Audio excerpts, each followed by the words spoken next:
So today, guys, we're covering a story from Bristol about two drug baron brothers who lived a lavish lifestyle of strippers, fast cars and luxury holidays, are behind bar after police smashed their multi-million-pound empire. Playboys Tariq and Mazar Dad went from riches to rags after detectives used the unusual tactic of dismantling their criminal network from the bottom up. Instead of directly targeting the brothers, officers picked away at their empire, seizing small amounts of cash and drugs from low-level dealers who worked for them on the streets of Bristol. The constant police attention gave them a bad reputation in the criminal underworld, and their contacts and suppliers deserted them. As the drugs racket fell apart, the brothers became desperate and started making risky street deals, giving police the opportunity to swoop and catch them red-handed. Tariq was jailed for 11 years, and Mazar was jailed for 9.5 years. Their jailing marks a spectacular turnaround for the brothers, who once enjoyed 7-star Dubai hotels, top-of-the-range BMWs, Porsches, and riverside penthouse apartments. Tariq, known as Big Turks due to his drug connections in Turkey, headed the family empire, which was set up in the 1990s to import heroin from Turkey.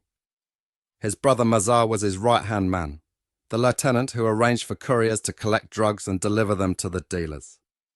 A third brother, Araf, was also jailed for 10 years in 1995, after they were convicted for possession with intent to supply heroin, and is currently serving a 13-year sentence after being convicted of blackmail and possession of a firearm in 2004.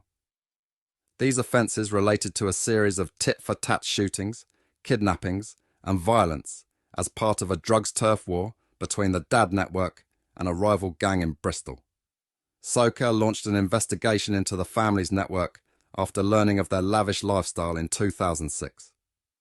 The brothers had no legitimate income, yet owned top-of-the-range BMWs, Porsches and a penthouse flat in Bristol's exclusive harbourside development. The pair also regularly flew first class to Dubai, where Tariq forked out £15,000 to stay in the 7-star Al Burj Hotel. Operation Segment unearthed an offshore bank account in South America, which contained £412,000, and a stash totalling £85,000 was found in the boot of Mazar's car. Tariq lived in a penthouse flat in the centre of Bristol with his stripper girlfriend, who also drove a £50,000 BMW. The brothers refused to directly handle the drugs, so in April 2007 SOCA, alongside Avon and Somerset police, bugged their cars and homes. They quickly gathered enough evidence to arrest low-level dealers, and then went after the Dad brothers at the top end of the hierarchy. Their associates were raided, and Avon and Somerset police seized over 60 kilos of heroin, 10 kilos of cocaine, and cash totalling nearly £60,000. Officers also traced the network to Turkey, where more than 200 lbs of heroin was seized by their police counterparts. With mounting debts, and having burned their bridges with heroin dealers, the pair tried to muscle in on the cocaine market. Their cars and homes were bugged, and Mazar was overheard discussing how to wash cocaine into crack cocaine.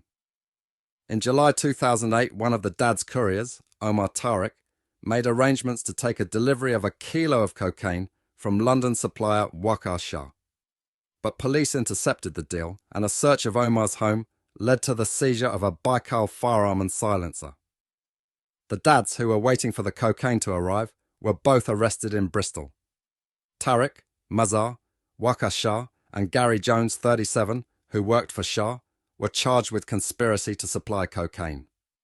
Mazar and Shah, 33, pleaded guilty, while Tariq and Jones were found guilty following a 6-week trial in November 2009. At their peak, they were trafficking huge amounts of drugs and staying in 7-star hotels, driving high-powered sports cars. Tariq Dad and his network brought misery and violence to Bristol for years.